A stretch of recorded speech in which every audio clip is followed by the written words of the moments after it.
nosotros que estamos atravesando en nuestros domingos, en las predicaciones, estamos atravesando juntos el libro de los Hechos. Permítame decirle palabras de un autor muy bueno. Cada año les recomiendo este libro, algunos ya lo compraron, otros pues son rebeldes. No es cierto, no lo necesita comprar. No lo necesita comprar, pero yo no se lo puedo prestar porque lo ocupo mucho, sobre todo en este tiempo. Se titula La Navidad, Origen, Significado y Textos. La Navidad, Origen, Significado y Textos, y lo escribe Justo González, historiador cubano, cristiano, pero permítame decirle, aquí no va a encontrar quién escribió la canción de Rodolfo el Reno o por qué Santa Claus está vestido de rojo. No, esas cosas no las dice aquí. Esta es una investigación seria de por qué se inició la celebración de la Navidad entre los creyentes, por qué se fijó en el día 25 de diciembre, por qué los latinos decimos de los Reyes Magos el 6 de diciembre, y todas esas costumbres aquí las habla. Es más, él cita textos, transcribe textos de hermanos como Ireneo de León, Clemente de Alejandría, los transcribe completitos, sus sermones de Navidad. De cuando festejaban la Navidad en sus tiempos, pone sermones de ellos. Aquí están transcritos. Entonces es un documento de investigación, no es ¿cómo se llama? Elf on the Shelf, el duende en la repisa, y no es eso. Este es un documento muy serio. Pero déjeme decirle algo importante que tiene que ver con el tema de la expansión del Evangelio que nosotros traemos en el libro de los Hechos y que escribe Justo González en su libro. Escuche, por favor. La iglesia más antigua, cuando todavía la mayoría de sus miembros era de origen judío, no parece haber visto la necesidad de tener una fecha particular para celebrar el nacimiento de Jesús. El judaísmo siempre había afirmado que, aunque Dios está presente en todas partes, hay una dimensión particular de su presencia en el templo. El templo era una realidad física hecha por manos humanas, pero era también el lugar de la presencia de Dios. No había entonces dificultad en que este Jesús, hombre de carne y hueso, nacido de una mujer, fuese también Dios presente. Pero cuando la iglesia se abrió paso entre los gentiles, para muchos de los cuales la realidad espiritual no podía tener nada que ver con la material, hubo quien comenzó a negar la realidad física y por tanto a negar el nacimiento de Jesús. Fue entonces que se empezó a pensar en la necesidad de tener una fecha especial para celebrar ese nacimiento y así contrarrestar las tendencias espiritualizantes de tales personas. Fin de la cita. La expansión del Evangelio a las naciones gentiles dio origen a la celebración de la Navidad, es lo que está diciendo. Porque cuando llegaron a otras naciones diciéndoles, Jesús es Dios hecho carne, decían no, es imposible que Dios pueda habitar en materia. No debe ser realidad eso que dicen, y eso de que nació es pura mentira. Entonces los hermanos, para garantizar que sí nació, que sí se hizo hombre, pues también dijeron, pues hasta vamos a tener que poner una fecha para que todo el mundo vea que esto fue en serio. Y así como tenemos el natalicio en México de Benito Juárez el 21 de marzo, pues así ellos dijeron, pues vamos a fijar una fecha, aunque no sea la exacta, pero algo que le diga a todos, este es un acontecimiento histórico. Permítanme.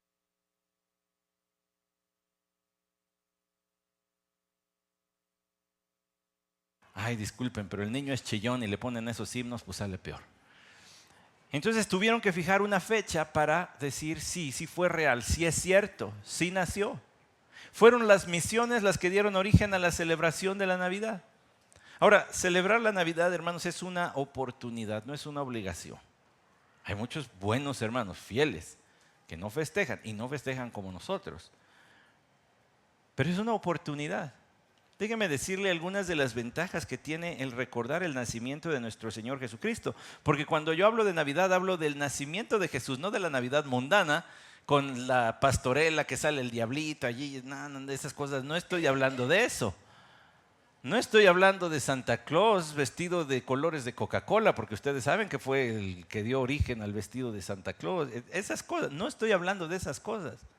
Estoy hablando de la Navidad en el sentido estricto del nacimiento de nuestro Señor Jesucristo.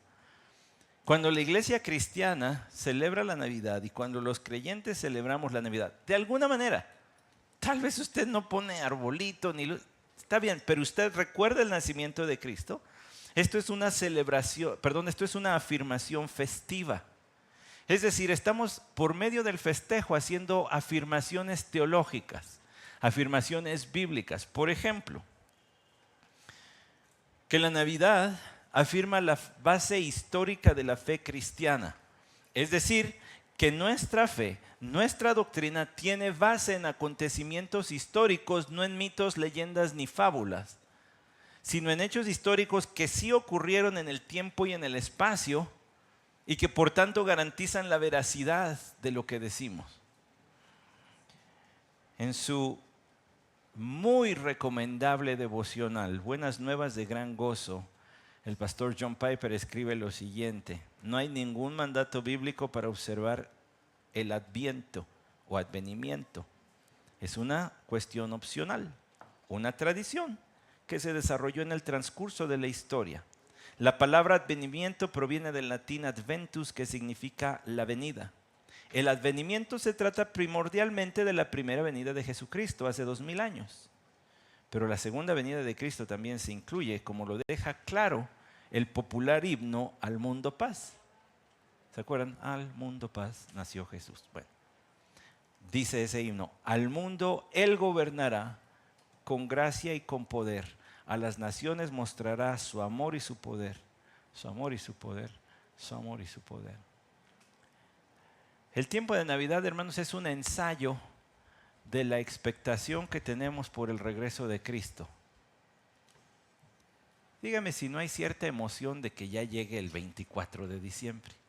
Dicen, no, es que se pone bonito, pues si hay oportunidad nos reunimos con alguna familia o con algunos amigos o con la propia familia. Entonces hay cierta emoción que va creciendo hasta el mero día.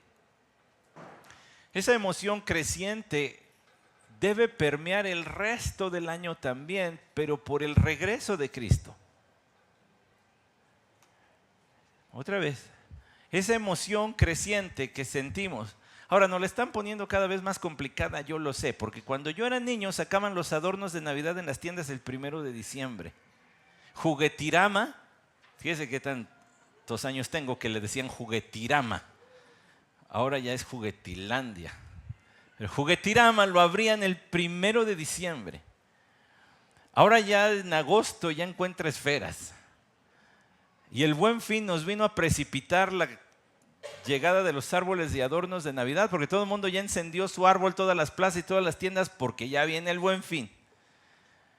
Cosa que no es tan relevante, pero lo que nosotros esperamos en este tiempo, cuando como iglesia nos preparamos, recordando el nacimiento de nuestro Señor Jesucristo, es un ensayo de esta expectación creciente, pero no por su primera venida, sino por su segunda venida. Esa emoción que va creciendo, es la emoción que debe ir creciendo el resto del año también, pero por el regreso de nuestro Señor Jesucristo. Entonces, esta afirmación festiva no solamente afirma la base histórica de la fe cristiana, también afirma la encarnación de Cristo. Yo le invitaría a que vaya a YouTube, ahí en el canal de la iglesia, y que busque las predicaciones de Navidad 2024. Porque allí pasamos tiempo estudiando Hebreos capítulo 2, del versículo 5 hasta el final, y hablamos ampliamente de la encarnación de nuestro Señor y por qué es importante. Suena lógico que si el año pasado hablamos de la encarnación de Cristo como hombre, este año tengamos que hablar de Cristo como Dios. Porque la Navidad también afirma la divinidad de Jesús. Y como yo sé que ustedes me conocen, que me gusta meterme, no en problemas, pero sí en aprietos, el texto que vamos a considerar es Juan capítulo 1, de los versículos 1 al 18. Le voy a decir algo. Hay hermanos comentaristas y teólogos que dicen, esta es la declaración teológica más elevada de cristología que hay en toda la Biblia. No hay lenguaje más alto para hablar de Cristo y sin embargo tan práctico. Entonces, se imaginará usted que 18 versículos para 40 minutos no va a ser suficiente. Y más porque hay que dar un contexto de este texto. Pero si ya lo tiene, vaya al Evangelio de Juan, al capítulo 1, para que leamos los versículos 1 al 18. Adelante, Jonah, ya estabas listo. Ya estaba listo. Y si le es posible, póngase de pie por reverencia a la palabra de Dios. Dice Juan 1, versículos 1 al 18. En el principio existía el Verbo, y el Verbo estaba con Dios, y el Verbo era Dios. Él estaba en el principio con Dios. Todas las cosas fueron hechas por medio de Él, y sin Él nada de lo que ha sido hecho fue hecho. En Él estaba la vida, y la vida era la luz de los hombres. Y la luz brilla en las tinieblas, y las tinieblas no la comprendieron. Vino al mundo un hombre enviado por Dios, cuyo nombre era Juan. Este vino como testigo para testificar de la luz, a fin de que todos creyeran por medio de Él. No era Él la luz, sino que vino para dar testimonio de la luz. Existía la luz verdadera que, al venir al mundo, alumbra a todo hombre. En el mundo estaba, y el mundo fue hecho por medio de Él, y el mundo no le conoció. A lo suyo vino, y los suyos no le recibieron. Pero a todos los que le recibieron, les dio el derecho de llegar a ser hijos de Dios, es decir, a los que creen en su nombre, que no nacieron de sangre, ni de la voluntad de la carne, ni de la voluntad del hombre, sino de Dios. Y el Verbo se hizo carne y habitó entre nosotros, y vimos su gloria, gloria como del unigénito del Padre, lleno de gracia y de verdad. Juan dio testimonio de él y clamó diciendo: este era del que yo decía, el que viene después de mí es antes de mí, porque era primero que yo. Pues de su plenitud todos hemos recibido, y gracia sobre gracia. Porque la ley fue dada por medio de Moisés, la gracia y la verdad fueron hechas realidad por medio de Jesucristo. Nadie ha visto jamás a Dios, el unigénito de Dios, que está en el seno del Padre. Él le ha dado a conocer. Señor, te damos gracias por tu palabra, por tu Hijo Jesucristo. Ayúdanos a conocerte hoy a través de Él. Que conozcamos más profundamente al Verbo, nuestro Salvador Cristo Jesús. Amén. Tomen su lugar, por favor.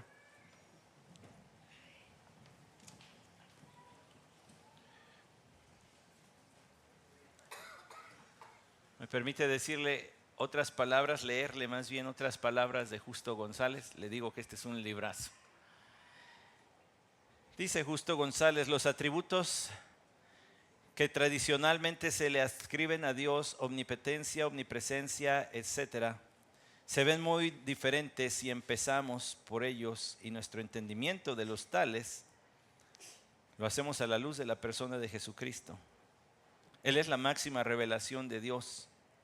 Entonces, empezar por esos atributos y no por la encarnación misma es un error.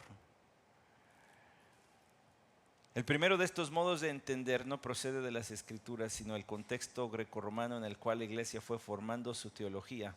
Viéndose en la necesidad de defender su fe ante los ataques y críticas de los paganos, muchos cristianos buscaron apoyo para sus doctrinas en lo que era el pensamiento filosófico dominante. Varios filósofos habían hablado de un ser supremo único, inmutable, muy por encima de todo cuanto existe, llamado el Logos o el Verbo.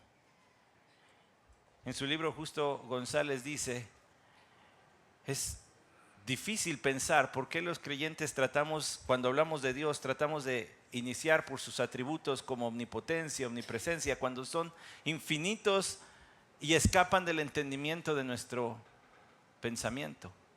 Cuando Dios nos dio a Cristo, empecemos por Cristo y eso nos lleva al Padre. Él dijo eso, que le conoceríamos al Padre al conocer al Hijo. Que nadie ha visto al Padre sino ha visto al Hijo. El que ha visto al Hijo ha visto al Padre. Entonces el método de enseñanza del ser de Dios en términos divinos es empezar por Cristo. Es ver a Cristo y conocer a Dios. Conocer a Dios en la faz de Jesucristo, escribió el apóstol Pablo. Y si usted empieza a hilar textos, se va a dar cuenta que tiene razón Justo González. Hay que empezar por Cristo. Sin embargo, las palabras de Juan capítulo 1, versículos del 1 al 18, son de los textos más elevados para comprender, pero no porque Juan haya querido esconder la verdad. Al contrario, él quería dejarlo a la vista de todos. Y para que en el contexto griego y romano en el que él vivió fuese claro, habló de un término particular, el verbo. La palabra que está ahí traducida en nuestras Biblias como verbo, en griego es la palabra logos. Para los griegos y romanos había un entendimiento muy claro de este ser supremo llamado logos, pero no era lo que Juan estaba diciendo. No era el logos de Juan, ellos tenían otras ideas. Ahorita voy hacia allá. Permítame antes decir lo siguiente. El evangelio de Juan fue el último de los 4 evangelios en escribirse. Por eso Juan, muy probablemente conociendo lo que los otros 3 habían dicho acerca del Señor Jesucristo, escribió un evangelio que contiene más o menos en el 70% información que los otros no mencionan. Es más, Marcos arranca la vida del Señor Jesús con el anuncio de de Juan el Bautista. Mateo inicia con el anuncio a José, a María, y luego nos da, más bien en el inicio nos da la ascendencia, la genealogía del Señor Jesucristo a través de José. Lucas inicia con el anuncio del nacimiento de Juan el Bautista y luego del Señor Jesucristo, y luego el nacimiento del Señor Jesucristo, y en el capítulo 3 se encuentra la genealogía del Señor Jesucristo, pero de atrás hacia adelante. Es decir, en vez de empezar por el ancestro inicial, empieza por el Señor y luego retrocede hasta Dios y dice Jesús hijo de Dios, o Adán hijo de Dios más bien. Pero Juan llega a complementar esos escritos. Ahora acuérdese de Juan. Juan tenía un hermano llamado, no sean malos, Jacobo o Santiago, ¿verdad? Digo, pues échenme un lacito. Fue su hermano. Ellos eran de oficio pescadores, gente sencilla. La educación que tenían debió haber sido la más básica. Fueron ellos, y particularmente ahorita que estamos hablando de Juan, discípulos de nuestro Señor Jesucristo, apóstoles del Señor, discípulos porque le siguieron, apóstoles porque fueron enviados y capacitados por Él. Junto con Pedro, como vimos en el libro de los Hechos, les reconocieron que eran gente de vulgo, pero que habían estado con el Señor. Jesús fue su maestro, fue su lección y fue su examen, tal como es para nosotros. Estudiaron en la escuela del Señor Jesucristo. Él fue la lección, pero también es el examen. Él es la vara en la que se miden. Este discípulo del Señor fue, y él lo dice en su evangelio, fue el discípulo amado, uno que tuvo con el Señor una relación muy particular, muy cercana. Es más, fue del grupo pequeño, fue del grupo estratégico. Hubo 3 a los que el Señor llamaba en ocasiones especiales: Pedro, Jacobo y Juan. Este era uno de ellos. Pero él nunca perdió el piso, nunca echó las credenciales por delante. Al contrario, usted sabe que escribió este evangelio, escribió 3 cartas y además el Apocalipsis. Y en el Apocalipsis, cuando ve algunas visiones que son tan grandes, él dice: yo, Juan, vi. Como diciendo, ¿pueden creer que a mí, un ex pescador, ahora de hombres pero antes de peces, pueden creer que a mí se me haya concedido el privilegio de ver esto? Pues sí, soy Juan, no soy más que Juan. Y este hombre es el que Dios escoge para callar la boca de los filósofos más grandes de su época y de la historia. Porque algunos de ustedes, como yo, leímos en la preparatoria los discursos de Platón, o leyeron a Sócrates, o leyeron a Heráclito, o al menos han escuchado de la escuela filosófica llamada los estoicos. Y Juan con estos 18 versículos le calla a todos la boca. Los pone en su lugar. Su sabiduría no sirve para nada. Yo les vengo a presentar quién es el Verbo. Esta figura que ustedes consideran diferente de todo. Allí les van a poner una diapositiva que dice desarrollo del concepto de logos en la antigüedad. Y este desarrollo del logos lo refiero allí en algunos ejemplos nada más de la filosofía. Por ejemplo, con Heráclito de Éfeso, que decía que el logos, todo fluye, el cambio es la esencia del universo. Entonces hay una fuerza que hace que todo siga cambiando y fluyendo, y eso se llama el verbo. Pensaba en una fuerza. Platón pensaba que el logos era el que regía las ideas, era el que estaba detrás de todo pensamiento.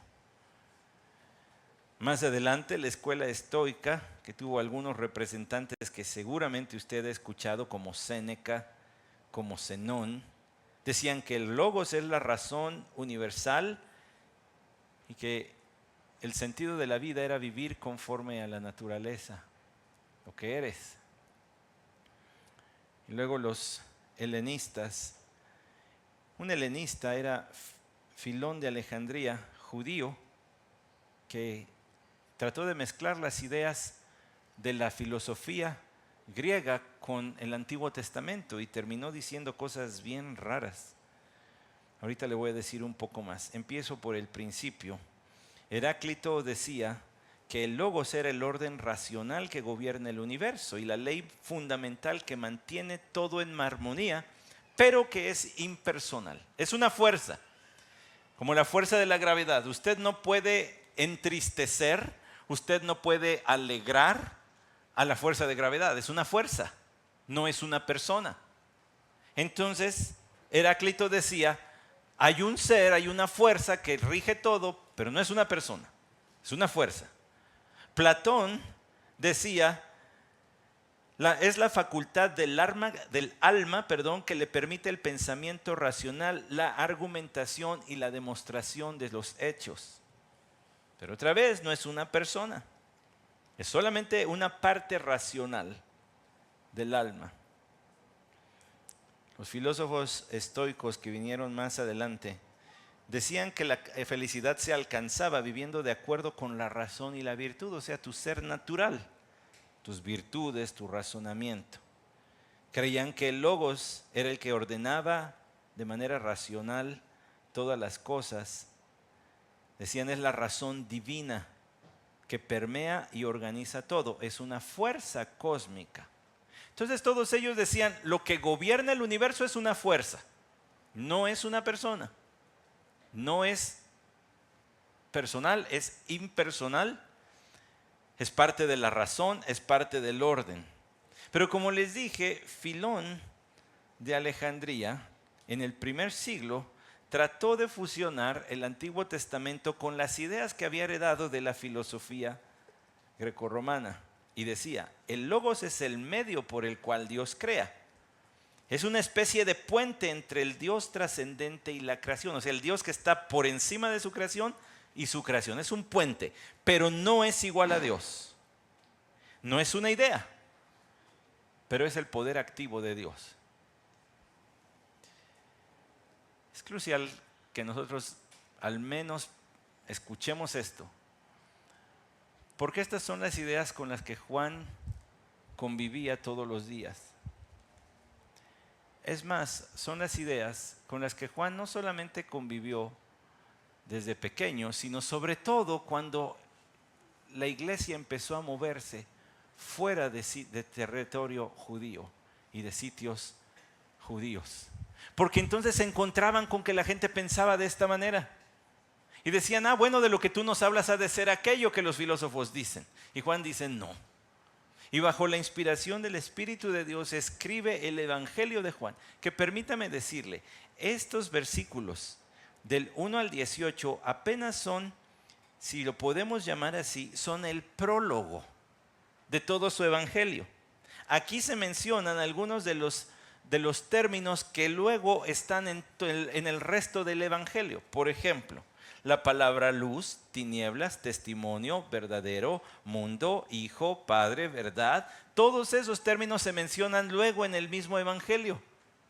Es como si Juan dijera, les voy a poner en 18 versículos lo que luego les voy a explicar en 21 capítulos.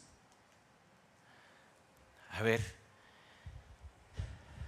estírese tantito para que entre el oxígeno y reciba esto que le estoy diciendo. 18 versículos empaquetan lo que luego se desenvuelve en 21 capítulos.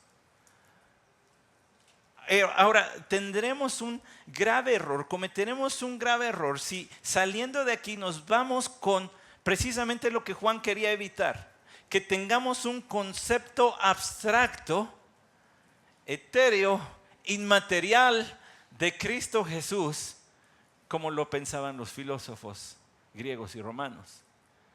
Él está haciendo lo contrario. Aquellos decían, es un razonamiento, es una fuerza. Juan dice, es una persona.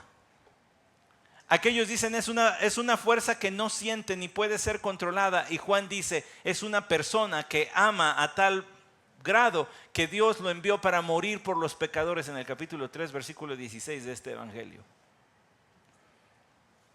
Es la verdad que nadie puede contener. Y luego más adelante en el 14:6 Juan dice, Jesús dijo, yo soy el camino y la verdad y la vida, y nadie viene al Padre si no es por mí. Entonces no podemos partir de este lugar e irnos, sí, vimos allí, el pastor nos habló de los estoicos. Ni soy experto en eso, ni pretendo, ni me interesa ser experto. Me interesa ser experto lo más que pueda en la palabra del Señor, y eso ya es mucho decir. No creo que haya alguien que pueda llamarse a sí mismo experto. Sería bastante arrogante decir eso. Pero trato de entender la palabra de Dios lo mejor que pueda y explicárselas a ustedes cada domingo. Y lo que tenemos que hacer es ver lo que dice Juan a la luz de todo lo que él también ve. Y hay un contexto, hay una situación histórica por la que él habló. Bajo la inspiración de Dios escribió lo que escribió. Ahora la situación es, hermanos y hermanas, que la importancia de la divinidad de nuestro Señor Jesucristo se nota en el número de ataques históricos que ha sufrido esta verdad bíblica. El número de ataques que ha sufrido esta verdad bíblica se debe a que es crucial para nuestra salvación. Una persona que se llamó Klaas Runia escribió, la divinidad de Jesús no es un extra a la doctrina cristiana, sino que es particularmente importante para nuestra salvación. No podemos ser salvos de Dios a menos de que Dios nos salve de sí mismo. Fin de la cita. No podemos ser salvos de la ira divina a menos de que Dios intervenga para salvarnos de la ira divina. ¿Queda eso claro? Si no hay nadie más fuerte que Dios, ¿quién nos puede salvar de Dios sino solo Dios? Entonces Jesús es Dios. Eso es una verdad crucial para nuestra salvación. Si Él no fuera Dios, no nos podría salvar. Hace rato cantábamos, gloria al Verbo encarnado, en humanidad velado. Gloria al Santo de Israel, cuyo nombre es Emmanuel. El Verbo encarnado que a toda su gloria le puso como un velo al hacerse hombre. Ese hombre es igual al Santo de Israel en todos sus atributos. Es el mismo Dios en esencia. Es otra persona, pero es igual en todos sus atributos. No tiene más amor que el Padre, tiene lo mismo. No tiene más ira que el Padre, tiene lo mismo. Y lo mismo se puede decir del Espíritu Santo. Pero hoy estamos hablando del Hijo. Y entonces le voy a mostrar una serie de ataques a la divinidad del Señor Jesucristo que se han dado a lo largo de la historia. Empezaríamos con los judaizantes.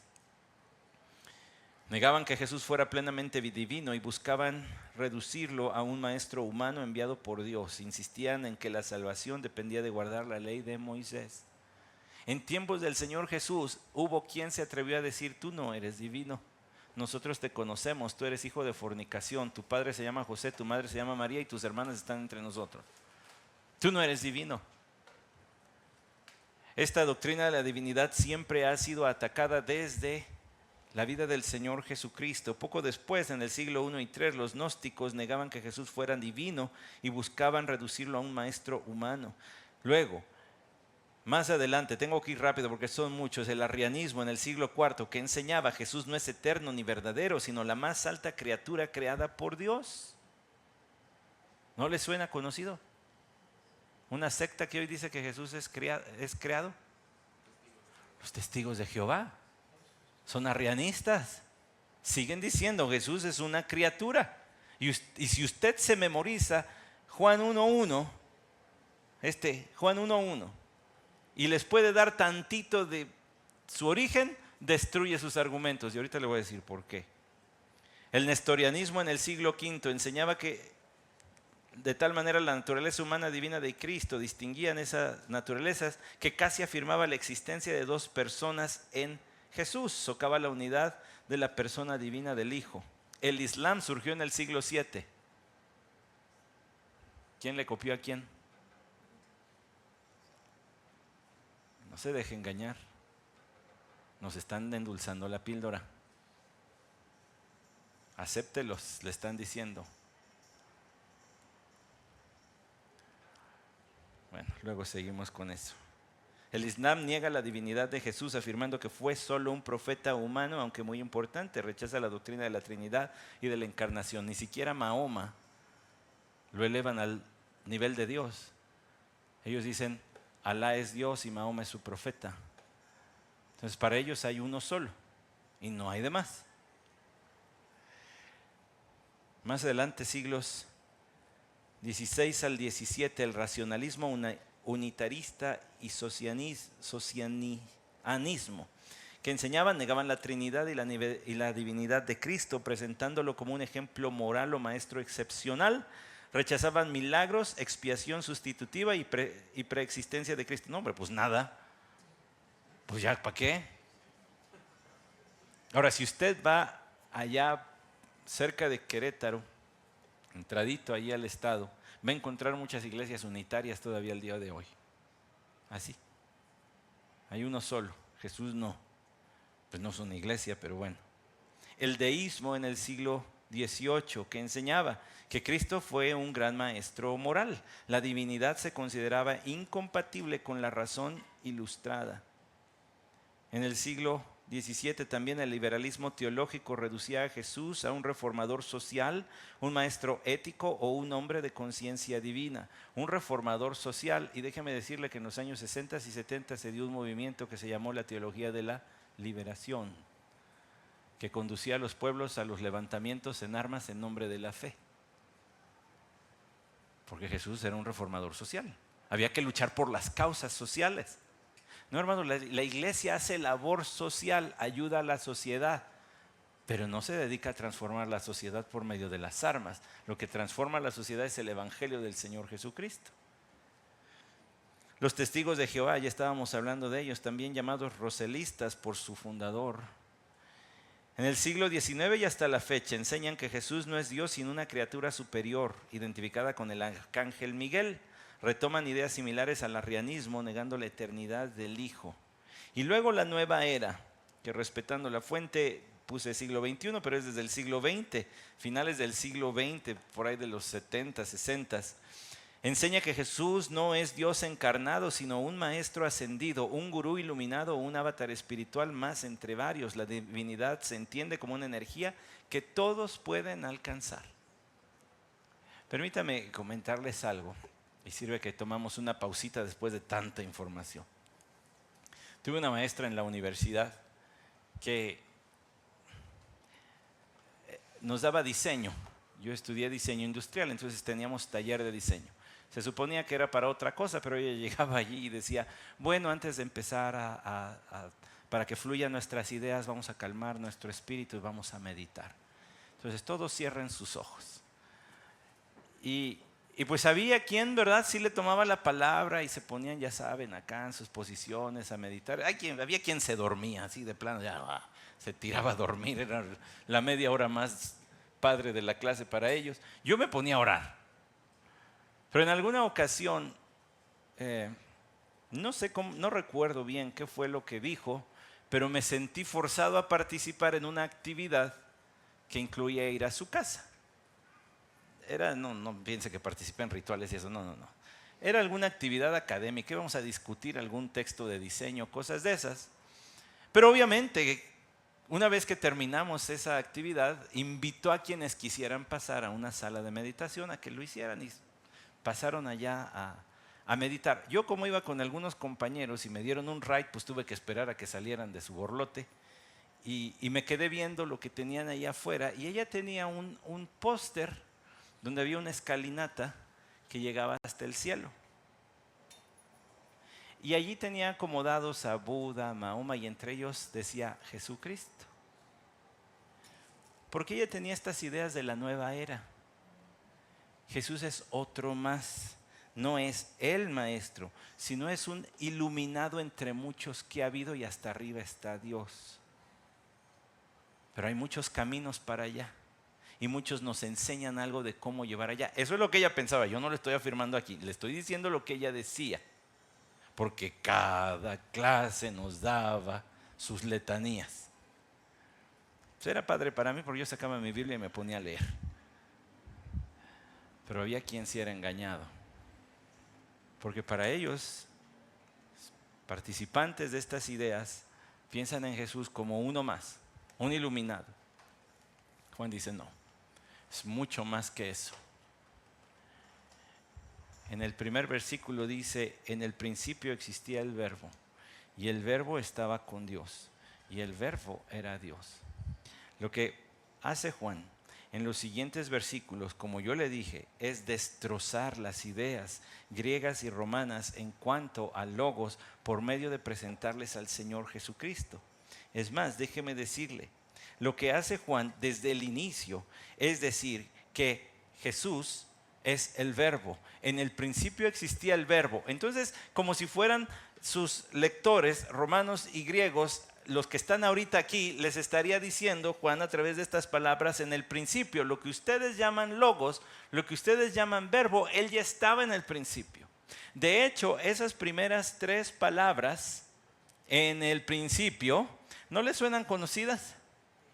Génesis 1:1.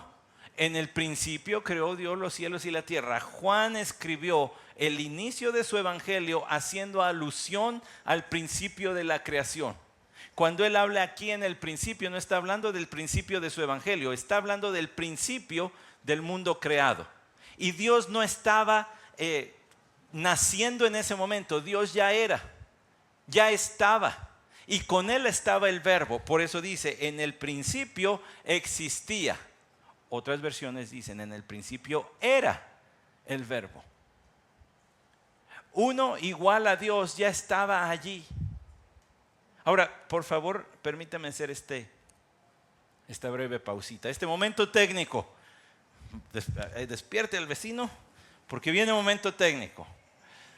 El verbo ser está traducido allí 2 veces, bueno, está escrito 2 veces y traducido de manera diferente en ambas instancias. Primero dice existía, y luego estaba, y luego hay una tercera, era. Allí hay diferencias. Porque luego en el versículo 3 dice: todas las cosas fueron hechas. Déjenme checar algo aquí. No, el verbo ser es existía y era, el verbo estaba es otro. Pero ese estaba sí está en el versículo 2. Ahí estaba la tercera, está en el 2. Ahora, contraste ese versículo con el del 3 que dice hechas. Quienes argumentan que Jesús es un ser creado, como ya dijimos, los testigos de Jehová, o muchos siglos antes, los arrianistas, quienes argumentan, dicen: es que Juan escribió, el verbo existía y el verbo era, pero en realidad quería decir fue hecho. En el principio el verbo fue hecho por Dios. Eso no quiso decir Juan. Y no soy experto en griego, hago lo que puedo con las herramientas que tengo, pero le voy a decir algo. El verbo ser y el verbo crear son muy diferentes en el idioma original. No es como para que dijeran, se comió una letrita, el que copió se comió una letrita y pues ya no lo tradujeron mal. Son muy diferentes. Juan no quería decir y nunca quiso decir que Jesús fue creado por Dios. Él estaba afirmando desde la primera frase de su evangelio que Jesús es Dios. En el principio, Él estaba con Dios. Él era con Dios. Estaba presente. Él ya existía porque no tuvo principio, porque no fue creado. Es lo que inicia diciendo. Y el verbo estaba con Dios. Y ahí viene otro verbito diferente. Uno que quiere decir tenía convivencia, comunión. Una fuerza no tiene comunión. Usted no puede tener comunión con el viento y si la tiene, hermano, necesita una buena plática de consejería, ¿verdad? La fuerza eólica, la fuerza del viento, no convive con ella. La disfruta, ¿verdad? En un día caluroso se disfruta. En un día frío se le huye. Pero no se pone a convivir. Entonces Juan está haciendo afirmaciones de que los griegos y los romanos decían es una fuerza impersonal que controla y gobierna todo. Él dice no es una fuerza, es alguien que puede convivir con otro ser real que es Dios. Entonces es Dios teniendo comunión con Dios. Es la comunión íntima del Padre con el Hijo. Esta gloria eterna de la que habla en este capítulo 17 de este evangelio. Restáurame la gloria que tuve junto a ti. Son las palabras desgarradoras del Señor diciendo, Dios mío, ¿por qué me has desamparado? Si siempre hemos tenido comunión desde antes de que el mundo existiera, desde la eternidad pasada, he estado contigo en comunión, ¿por qué me has desamparado? Y el cielo reclamaría por la culpa de ellos. Por eso te abandoné. Por mi culpa también, por supuesto. Juan no va a presentar un ser impersonal a una fuerza, sino les va a dar una arrastrada a los filósofos, siendo un sencillo pescador. Si ya se había arrastrado junto con Pedro al Sanedrín, ¿se acuerdan? Ya los habían puesto en su lugar. Ahora se va a meter con otra liga. Y les voy a decir quién es el Logos. No es una fuerza, Él es Dios. Y siempre ha tenido comunión eterna con el Padre. Ha estado siempre en comunión con el Padre. Y eso, hermanos, pone en perspectiva. Nunca vamos a acabar de exprimirle a la palabra del Señor. Es demasiado alta y demasiado grande, tanto para el que habla como para los que escuchan. No se puede. Porque lo vemos desde diferentes ángulos cada vez, desde diferente texto cada vez. Y seguimos diciendo, qué gran Salvador es mi Cristo Jesús. Es muy grande. Porque se humilló tomando forma de hombre y estando en forma de hombre, tomó la condición de siervo y siendo siervo se hizo esclavo hasta la muerte y muerte de cruz.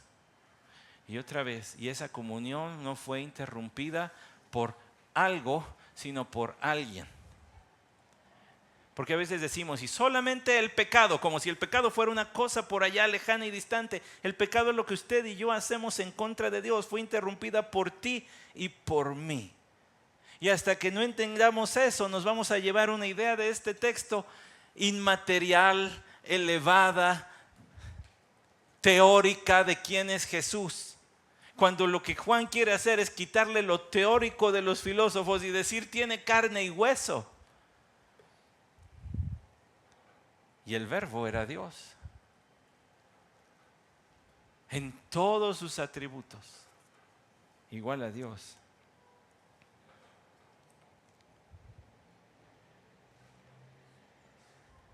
En el versículo 14 dice, y el verbo se hizo carne y habitó entre nosotros. Y vimos su gloria. Gloria como del unigénito del Padre, lleno de gracia y de verdad. Y vimos en él lo que cualquiera vería en Dios, pero lo vimos con carne y hueso. ¿Quiere escuchar qué más dijo este ex pescador de peces ahora pescador de hombres. Vaya a la primera carta de Juan, al capítulo 1.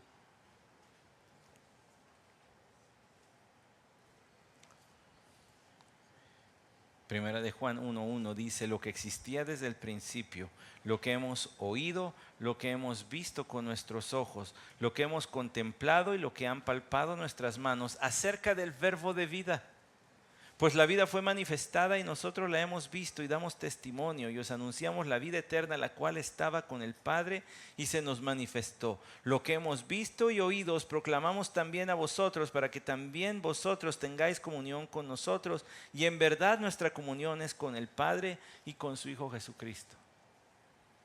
Las ideas de las que hablaba Platón no se pueden tocar, no se pueden palpar, son ideas. Claro, se plasman en libros, lo que usted me diga, pero ya me entendió, es inmaterial el pensamiento.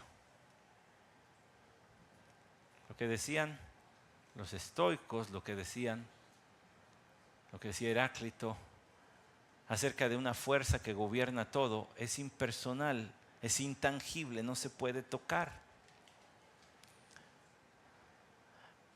Lo que decía Filón, queriendo decir, es el intermediario, es el mediador entre Dios y los hombres, pero no es una persona, es solamente el poder activo de Dios.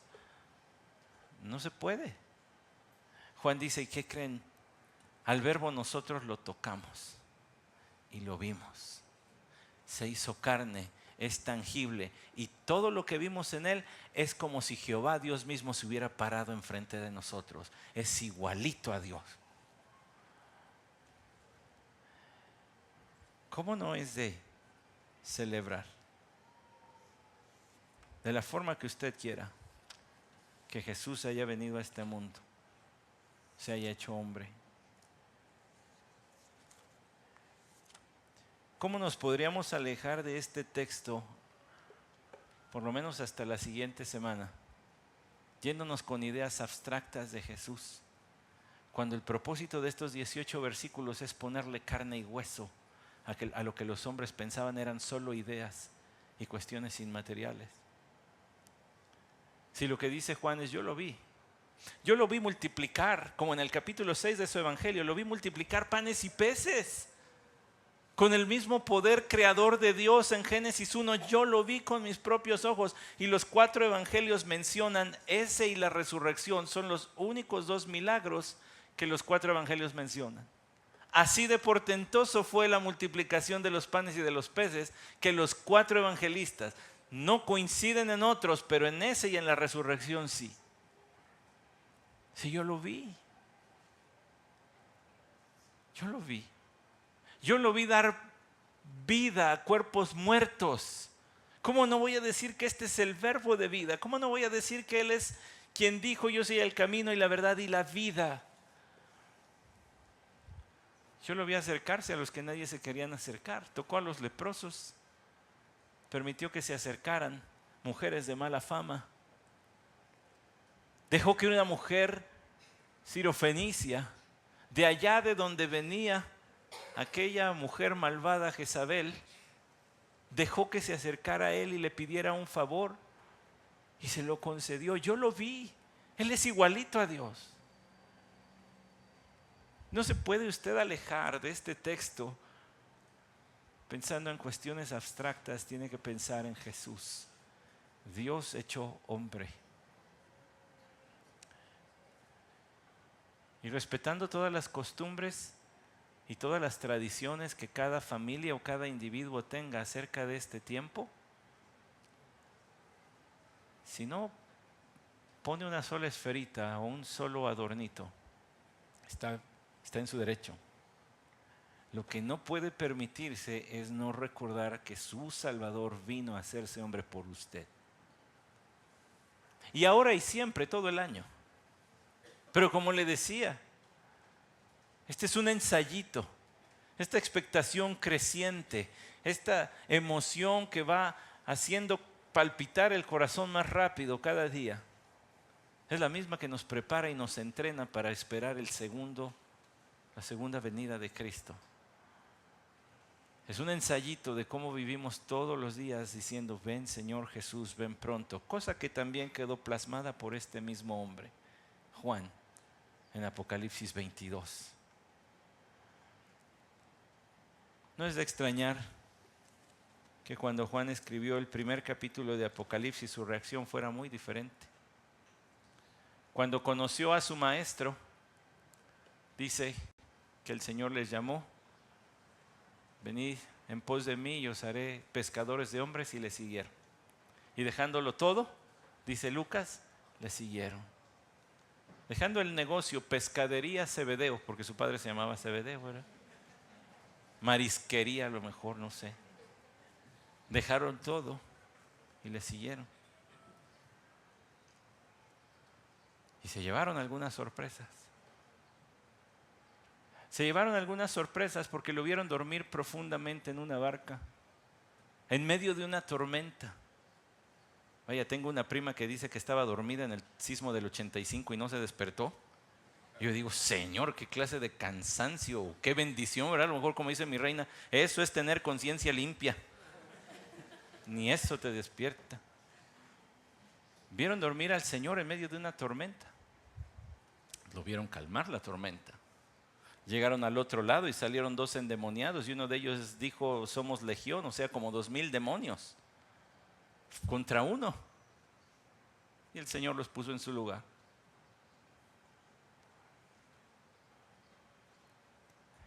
¿Lo vieron? Se llevaron algunas sorpresas porque les dijo, vayan a buscar algo de comer, yo me quedo aquí a descansar. Juan capítulo 4, y se fueron a buscar de comer y él se quedó allí y encontró a la mujer samaritana.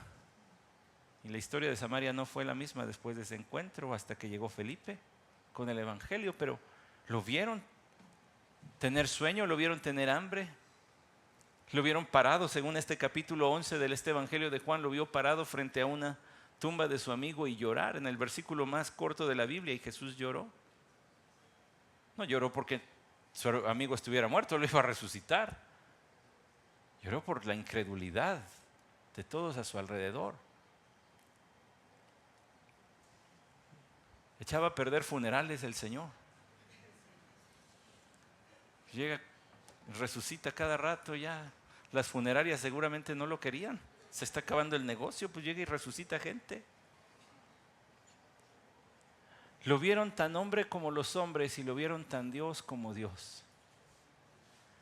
Y sin embargo, en el capítulo 1 de Apocalipsis, dice, y cuando me volteé a ver la voz del que hablaba, caí como muerto. Porque todo el esplendor y gloria de Cristo no había sido revelado a los ojos de Juan. Todavía faltaba. Su viejo conocido Jesús se presentaba en gloria y era irresistible hasta para alguien que convivió con él 3 años y fracción.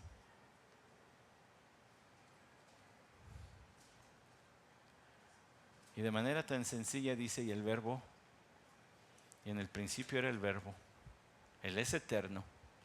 No es como dicen los filósofos, Él es eterno. Y el verbo convivía, es una persona que convive con otros seres. El verbo estaba, convivía con Dios. Y el verbo es Dios. Aunque se hizo hombre, no perdió cualidades de hombre. Él sigue siendo Dios.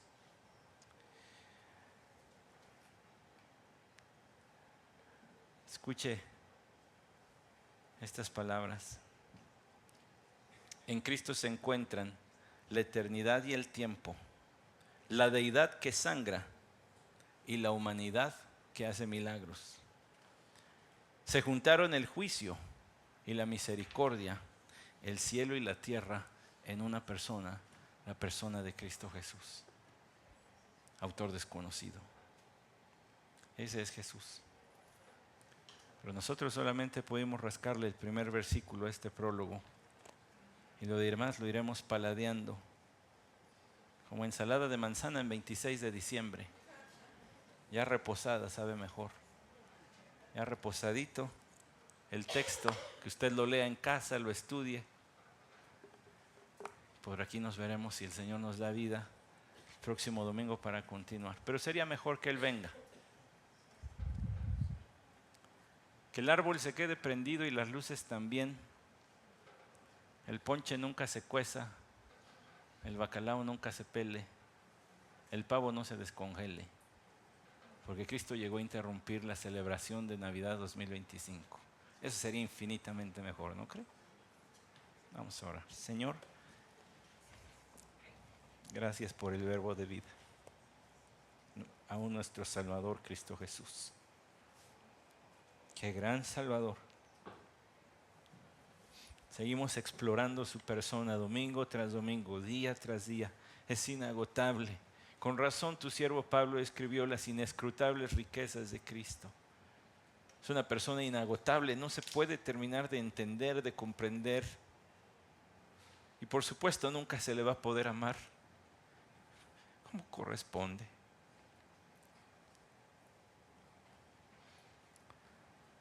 Pero sí permítenos verle un poquito más cerca. Percibirle tan cercano como Él prometió estar. Admirarle cada vez más. Y amarte a ti también cada vez más, porque esto es la vida eterna. Como escribió este mismo Juan, que te conozcan a ti, el único Dios verdadero, y a tu Hijo Jesucristo, a quien has enviado. Lo enviaste por nosotros. Gracias, Señor. Ni siquiera esta oración podría llegar si no fuera por su obra. No llegaría a ti. Todo se lo debemos a Él. Gracias por tu Hijo Jesús. Amén.